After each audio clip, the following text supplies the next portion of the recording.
Thank you, Lord, na napakalaking pribileyo, napakalaking oportunidad para kami ay mag-gather, para sumamba, umawit, pasalamat, at magpuri sa iyong pangalan. Surely, Lord, alam namin walang time wasted pag kami ay nandito, nagtitibon. At ito ang pinaka-importante oras at bagay sa aming Panginoon. Thank you, Lord, that we can honor your name. We can glorify your name. We can lift up your name.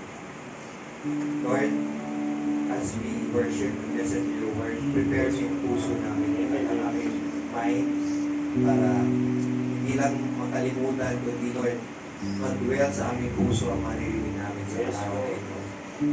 Kasi alam namin na tunay na yaman at tagumpay sa buhay ay ang inyong salita. Lord, alam namin na bawat